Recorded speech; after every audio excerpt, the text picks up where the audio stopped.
valid ID at saka any proof of income for validation, which is kayo na po ang mag-validate ito.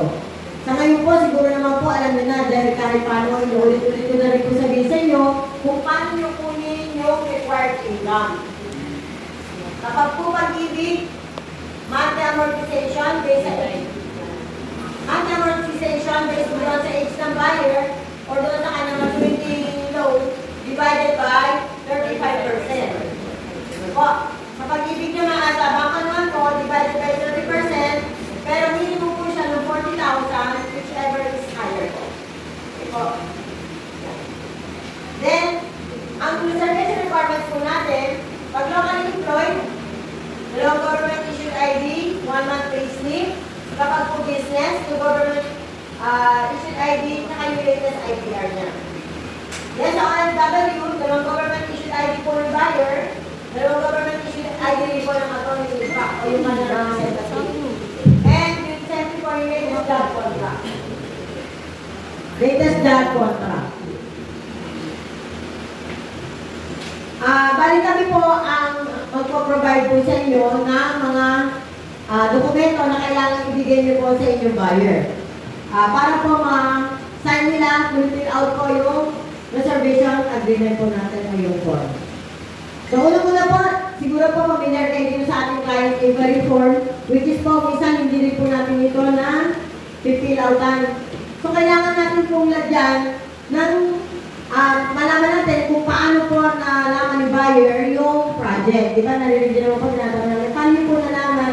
Kasi po, meron po tayo ganyan, kung sa client po ba niya nakita, through ads po ba, Facebook, or referral. So, yun po, dapat naka-check po yan. Then, yung sa service lender naman po, in case po kasi, minsan iba po yung kung saan siya nag-inquire. Halimbawa po, nag-inquire sa agent nyo. Pero during presentation, si Sir Ador na po yung nag-present sa kanya. And tripping po, si Ma'am, si Ma'am Leslie naman po yung kasama. So, ganun lang po yun. At ganun po kasi natin nalalaman, kung halimbawa po, yung buyer nyo, previously may nakausap na. Kaya po yung mga nakalagay po dyan na confirm or conditional. Kasi po, pag po ganun, nasabi sa amin ng buyer na meron silang previously nakausap, nilalagyan po natin yan ng conditional. Kasi po, once po na nalaman po ng previous kausap na nag-reserve yan, binabon, which is ganun din po sa inyo. Vice versa, syempre po. Protection nyo, protection ng buyer, protection din nila in case. Ano po? Then, doon po, sa buyer's conformity, pangalan po ng buyer, and then yung kanyang po signature, at yung po date, and kailan po siya nag-reserve. Kasunod po niya, yung passport na tinatawag po natin, kung saan isutulatin po ng buyer yung pangalan niya, email at saka po yung mobile number. Bakit po? Importante po yan kasi po minsan doon sa form natin na reservation form mismo, masyado na malito yung space, hindi masyado mabasa. Dito po na isusulat nila na maayos na liwanag yung kanilang email at the same time po yung kanilang contact number. Dahil importante po yan sa mga notices po na ipapadala po ng opisina. Kaya lahat po yan, importante po mag-fill out po ng buyer natin. Ito po. Then, ito po yung ating real estate purchase agreement for unit top. Isa-isa po yan. Dapat po makita natin na napirmahan po ng buyer, yung pangalan, yung kanyang pong, yan, lahat po. In short po, dapat po, fully filled up po yan. Maliban na lang po doon sa non-applicable. In case na single siya, siyempre hindi napipirmahan yung sa baba. Or pagka local employed, siyempre hindi na rin po napipirmahan yung party na meron siyang representative. So, biyan na po tayo, maging aware lang po tayo na lahat po niya talaga, lahat, wala pong pakatlangan. Kasi minsan po pwede naman, ano po yung pinag dito? Lahat po yan, maliban na lang doon sa not-applicable po. ANA na lang po nila. Ano po? So, kung may asawa, syempre po, kailangan po, pirmahan din nila yung pangalan ng asawa nila. Yan. Sa lahat po yan, sinecheck po ni Sir, lahat po yan ang dapat na importante, masulatan po ng ating buyer. So, in short na po, wala dapat ibanan. Okay po? Then, kung mayroon po siyang may asawa po siya, so, ganun din po yung name, address, so yung details po ng personal details po ng asawa or ng co-borrower, kung meron na po siyang co-borrower. Diyan din po kasi nilalagay yung ng information po ng ating co-borrower. So, importante rin po, mailagay din po dyan kung magkano po yung kanilang salary. Para po sila may trabaho, kahit yung lalaki ng yung principal, dapat po nakasulat din po yung kanilang salary, kung magkano sa asawa or sa co-borrower, then yung total po ng kanilang income, monthly income. So, sa likod naman po, makikita natin, dapat po yung tatlong character reference, lahat po nilang meron. Or minimum po ng dalawa, huwag naman po isa. Po. Sa pangalan po, dahil sa address po, kahit po municipality lang. In case po na hindi po nila alam, yung full, yung mga exact address, kahit po no, Imus Cavite lang, ang sa Cavite, pwede na po yan. Ang importante po, may contact number. Po. Then, syempre po, huwag kalimutan yung pangalan ng buyer, then, pirma po sa ibabaw. Kung may asawa, pangalan ng asawa, pirma. Kung co-borrower naman po, same din po siya. Po. Then, so, kailangan din po na ma-discuss din po sa buyer yung ating terms and conditions ng maliwanag. Siguro naman po, narinig din po ako kung paano po i-discuss sa buyer. So, unang-una, sa unahan pa lang po, nakalagay na po dyan ang yung reservation fees, non-refundable, non-transferable.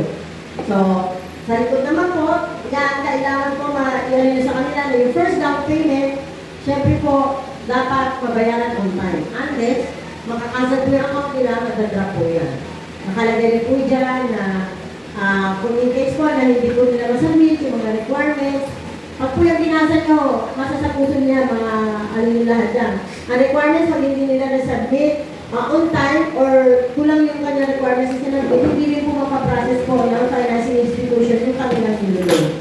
Kaya po, hindi yan po nakasulat din po yung pagpapasa po nila ng post-dated check na halimbawa po, hindi po nila naponduhan yung check, pwede naman po yan ipahul. Kailangan lang po, within 7 working days before na due date, nakagawa sila ng letter para i-request po na i-hold yung check. Pero hindi lang po basta holding yan, then may bayad po ng holding ng 500 pesos. Plus, yung 3% po na charge po doon sa kanyang payment. Yes, sir. Ayun pala ma'am, hindi ba natin, kung pwede lang, mag-option na naman ng PDC? Sa request na rin tayo, actually, sir, opo, sa ngayon kasi sir, isipin po natin bakit po na nagiging problema nila. Sabihin po natin na wala silang bangko, wala silang savings deposit, pero sir, nagpo-provide po kami ng referral para po makakuha sila ng post-dated check. Maliban na lang po na ang problema po ng buyer kahit hindi siya makakuha ng post-dated check is meron po siyang issue sa bangko. Kasi sir, kung taon hindi po yung issue, pwede po natin silang tulungan na magkaroon sila ng post-dated check. What if ma'am, talaga may issue? Ayan, ganito po, na-arrange na rin po namin yan sa management namin. So, we finalize lang po siguro, pag-uusapan may second reading din kami, parang ano yung Senado. Pinapa-approve din namin na hindi na pwede yung post-dated checks. Okay? So, ngayon po, ang gagawin po namin, yung sa first reading po namin, talagang isi-secure namin ang post-dated checks sa Sabela at kung may mga re-open sa Amaris. So, yung mga na-it projects namin. So, yun po, pwede na po yan through GCash, Bank Bills Payment, and BDO, Metrobank, My Bills Payment. Yun nga po, isi-secure nyo lagi na yung proof of payment po nila, may email nila lagi sa account officer namin. Oh, sir, based on pag-submit o pagkakaroon natin, hindi na kasi maganda po yung pag-ibig ng pinag-refunding. Kasi naging part pa nga yun, some of developers, hindi nga nila nag-recommend eh. Just ano lang, kasi yung wife ko kasi bali ko siya. Kaya yung mga maging sa inyo, si Mr. Bungi, ngayon si Mr. ano na kasi. So, yun lang ang inaano ko. May mga buyer kasi, no? Lalo na sa mga mas mababa natin yung sa mga ano natin. Parang pag sila pa naman ang iparo sa bangko, parang sila naman ako kasi sa mga buyer ko, meron ako sa dalawang bangko. Tinutulungan ko dalawang buhay. Pero ano yung ang mga kumikita lang ng kita na lang yung ito sa bangko. Kaya yung meeting yung balance. Yes, sir. Open na ako. Sana natin natin. So, yun na po yung nilalabi. Actually, sila sir talaga ang kausap po doon. Kaya alam po na talagang nilalawan po namin. Dati. Nung binusa namin yung row house last year, yun talaga yung nilalaban namin. nila ng PVC. Hindi tayo yung offer ng mga nila. Pare.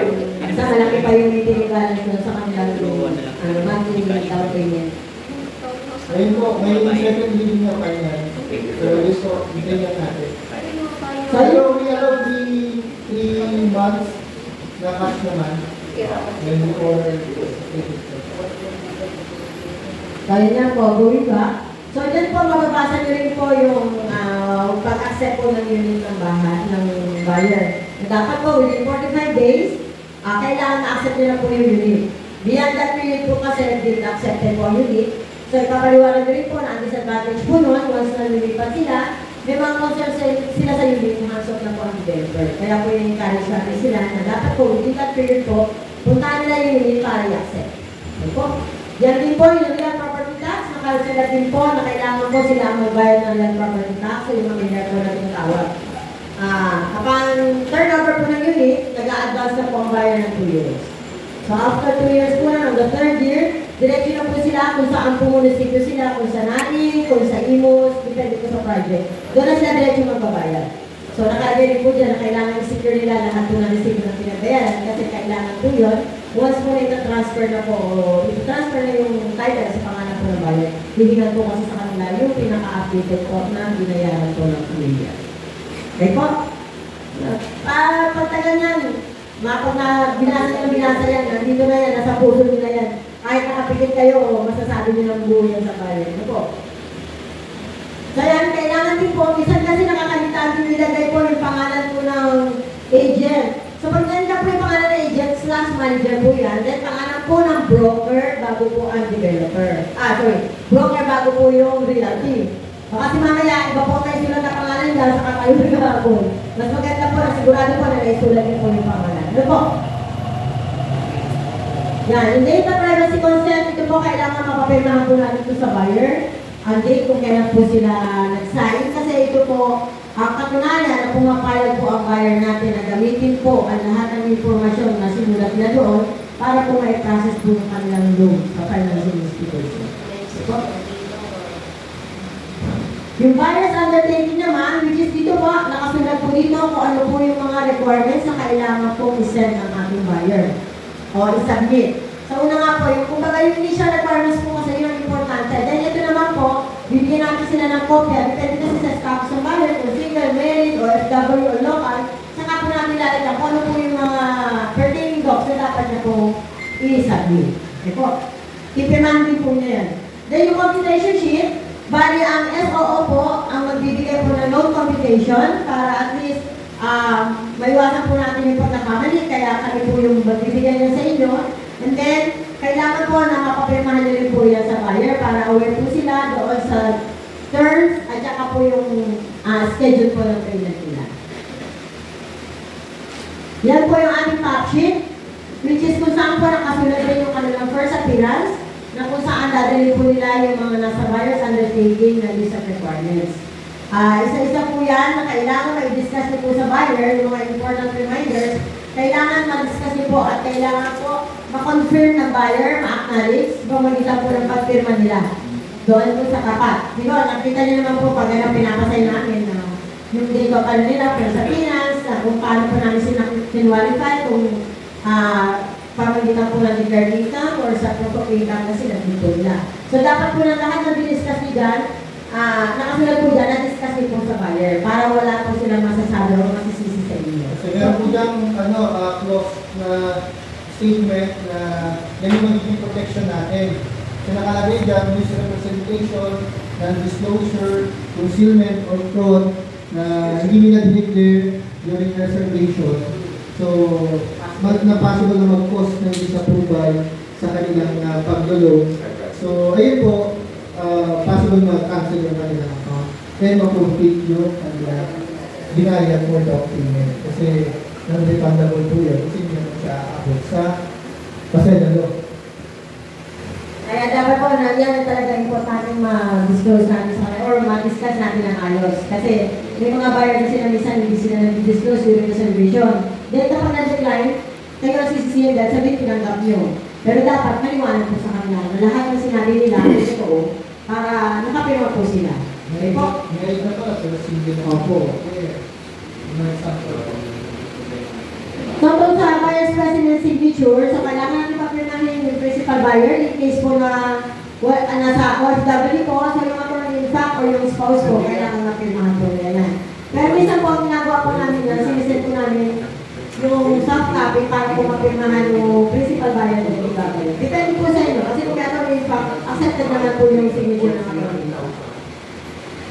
Yan. So, after po na makumpleto na po yung mga dokumento, kailangan po na mabalidate po yan. Ibabalik po ngayon yan doon sa Sales Operation Officer kung saan po project, kung Homes or Condora or Sarela. Then, yung account officer naman po, i-double check po nila yan kung yung pong mga dokumento natin napirmahan po ng ayos, walang patlang, walang kulang. Dahil once po na isa na po maging kulang na, it's either na tawagan nyo yung buyer nyo or ibabalik po namin sa inyong folder. Sayang naman po yung oras, di po ba? Kaya dapat po maging ano po tayo doon sa mabusisi sa pag-check po ng folder po ng buyer natin para hindi masayang yung oras at tanong po ng buyer. Okay po? So, upon approval po ng reservation, so mag-schedule naman po kami ngayon ng interview or parang verification po through phone call. Tatawagan po namin yung buyer. So, i-verify po ng mga bagay nito, validation po ng personal information, syempre po kung matay po ba si ganito, ito po ba yung lot and lot or subdivision na kayuhan nyo? So, ito po yung loan terms and condition. Kung nakita po nila yung loan computation, alam po nila, aware po sila doon sa mga babayaran nila. Then, yung schedule po ng payment nila. Saka po yung mga documentary requirements na kailangan po nila isahin. Okay po? So, yun po yung mga bagay na may business namin. Hindi po yung terms and condition na uulitin naman. Hindi po. Yan lang po yung mga bagay na ano lang po namin, mabalidate po namin na talaga po aware sila na ito yung property na binibili nila. Kasi nga po, hindi na po kami yung kaharap during reservation. At hindi rin namin alam kung nakapag-review sila or not. So, after po nun, so payment po na reservation natin, pwede po yung via cash sa sales office po namin or sa main office po sa branch, pwede po sila doon magbayad. Mobile banking po, BDO at Metrobank. Sa GCash po, pwede rin. Pero kailangan po mag-submit po yung buyer ng proof of transaction o screenshot po ng kanyang proof of payment. Para po ma-confirm natin na nakapagbayad na po siya, saka po natin i-attach po masino kanyang proof of payment doon sa folder. Nakatunayan, nagbayad na po siya ng reservation. Okay po.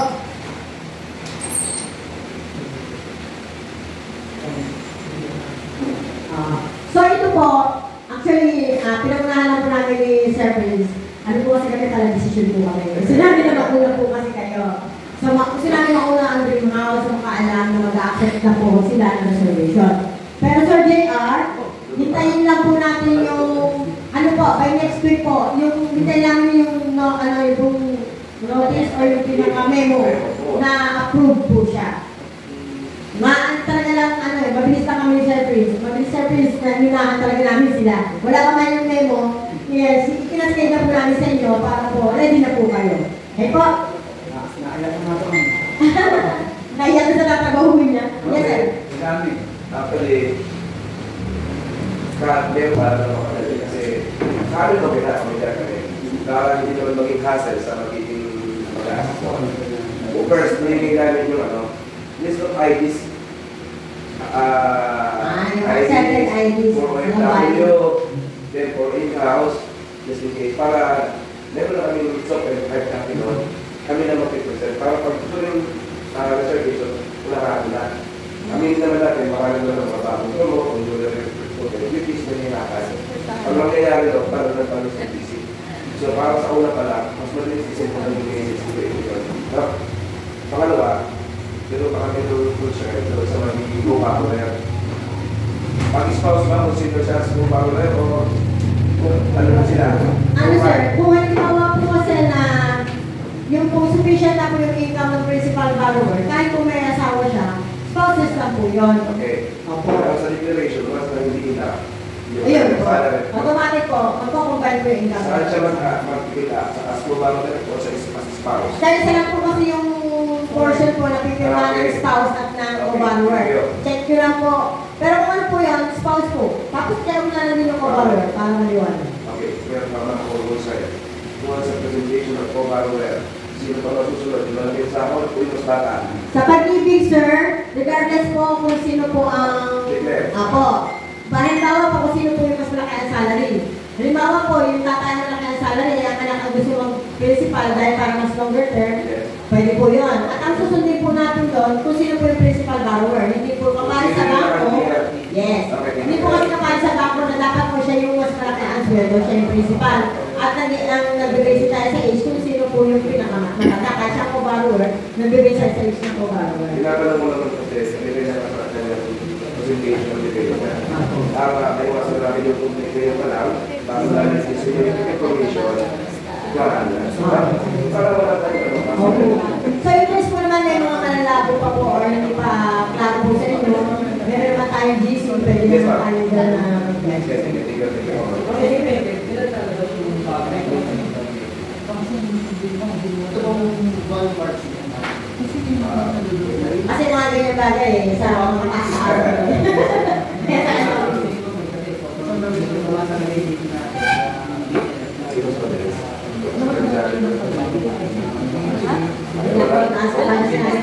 Ginagawa po natin ang paraan para po talagang mahuli natin ang buyer. Hindi na makawala. Wala na maging kailangan para buyer kasi.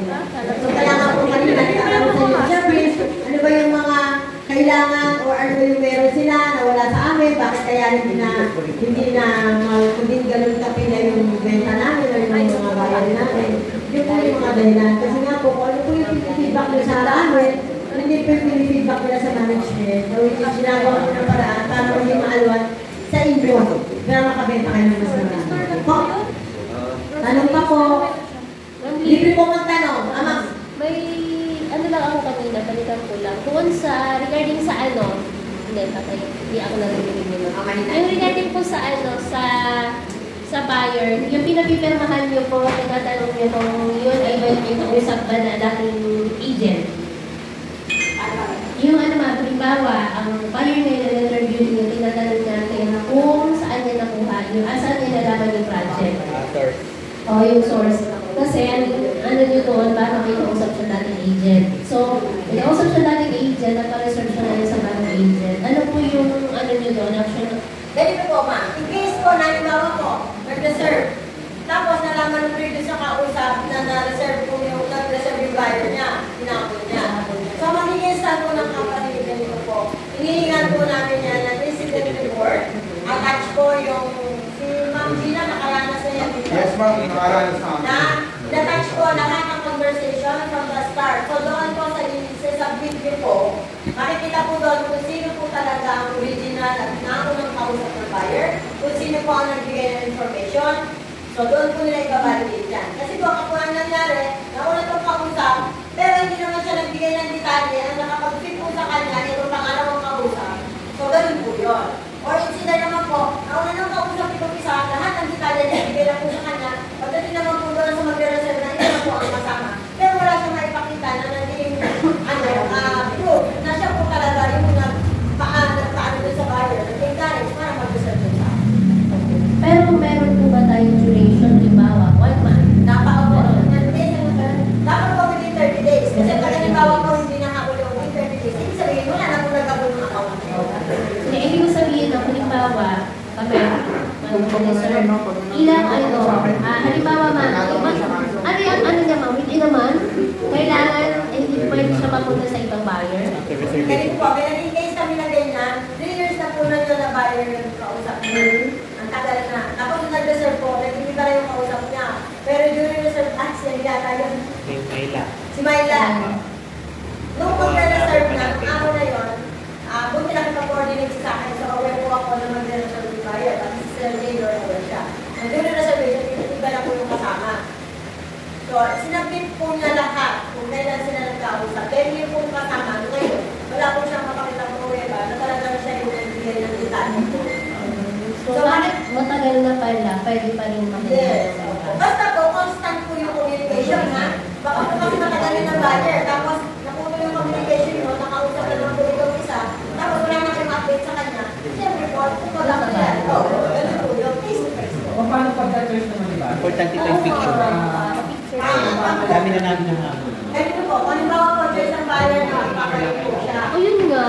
Ano din po kasi doon sa computer. Ang nangyayari po doon, hindi po kasi sinasama ang ano buyer. Hindi po kasi namin inaano yung, ang basta ang kunin lang po doon is yung, ano po, nung print ng ano, nung unang, yung dalawa po na nagawa ng benta. Pero yung buyer po, hindi po sinasali po. Hindi po sinasali. Dito po, isa po ko sa nag-arbitrate niya. Conflict sale ang tawag namin. Okay? So, pag kaya po nagkaka po yung inquiry form namin, may tatlo po kami pinagbabasihan. Okay? So, para alam niyo na po kung meron kayong case dito sa CTO, may tatlong points po yan. Sino yung inquiry, treating, and closing. Okay? So, paramihan kayo ng points yan. Okay? So, syempre, kung makadalawa ka, isa na rin kayo niya, ito pa sa dalawa. Panalo kayo. Diba? So, meron kaya dito na kapatid niya. Ahente siya, kapatid niya, tinalo pa siya. Okay, kasi nag-picture in lang siya, nag-closing niya. Magre-reserve na. So, ang kalaban naman niya, nakapag-treat ng inquiry, treating, nadala na sa site. So, ngayon na magre-reserve na, ahente niya, pa-accredit yung kapatid as ahente. So, tinalo pa siya. So, kahit blood-related siya. So, yun basta impact yung evidence mo, conversation, Social media evidence, sir. yes. Pero pag ito, So, kaya basta mo papawiin natin. okay? Papawiin ha. So, ito i-share ko sa inyo, ha? Huwag nyo lang po ipopost. Kasi ito sa government file. Galing kay pag-ibig mismo. Okay? So, syempre, gusto ko rin maging equip kayo. Hindi naman kami madamot. Magagamit nyo rin ito sa ibang mga developer. Kasi standard naman ito ni pag-ibig. Okay? Which is kami, kung ano yung standard ni pag-ibig, yun yung pinapalo namin. And then yung ibang developer ay discuss. Okay? So, share ko sa inyo. Share mo sa akin yan na. Process. Total Dito na. tayo sa How much? income documents. Okay? Sa pag-ibig, nagtatanggap sila ng locally employed government employees. Alam naman natin yan, di ba? Nagtatrabaho sa mga booking government natin. So, simple lang po yung requirements. Yan lang po. So, wala na po silang ibang hihingi. Pag yan po ang nakita ni pag-ibig documentation, may credit investigation department, at pasok naman po, wala na po silang ibang hihingi attachment. Okay? So, yan po sa government. So, tinanong ko rin po, pwede po ba ang J ko lang? Diba? Attorney Mayor, naging liyato ka, pwede naman po. Basta meron siya dito. Okay? So, basta member siya ng pag-ibigan ko, pag mga J ko, voluntary yan. Hindi sila, wala silang mandatory contribution. Government organization. Basta, i-certify na siya. Okay? Pag private employee naman, locally, ito lang po ang kailangan sa totoong buhay. Okay? So, nangihingi lang po si pag-ibig ng attachment ng payslip or ITR kapag medyo questionable yung documents or medyo may doubt sila sa documents na pinasa mo. Pero, for example, kung yung COEC or CEC na sinabit mo ay galing naman kay San Miguel Corporation, eh, kilala nila yan. Okay? Pero kasi tabi po, kung ang COEC na sinabit mo ay galing sa salon, sari-sari store, medyo, siyempre, papautangin nila ng milyon para magkabahay yung buyer, hindi siya ng ibang attachment. Okay? So, malinaw po. Okay? So, hindi na po kailangan in-authorize. Basta po, ginisend siya ng employee authorized signatory. Original po. Okay? So, kapag overseas Filipino worker, so same pa rin naman po, dapat siyempre, hindi expired yung mga documents from POEA at saka yung kontrata niya. Ayan po. So, kung continuous naman yung contract niya, hindi lang po siya ng COEC. So, para ma-update din sa alam niya. Okay? So, kapag immigrant, they accept immigrant din.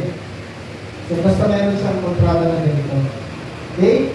So, pwede po yan yung mga direct employee sa ibang bansa. Yan yung ibig sabihin niya. Okay? Kapag business owner naman, so, syempre, record pa rin yung NPR, audited FS, official receipt, saka yung DTI at mga business permits niya. Pero, ang kagandahan po dito, hindi na required yung 3 years. Kahit 1 year lang po, basta may NPR na siya ng mga 50% for the first year. Okay? Online employment. Ito na yung tinatanong nyo. VA, mga virtual assistant. So, COE sila, Certificate of Employment. Then, syempre po, yung kung saan pumapasok yung sahod nila. Or PayPal ba yan, sa pang-account nila, or to GCash. Ayan po, i-print lang po nila yung 12 months transaction po nila. Okay? So,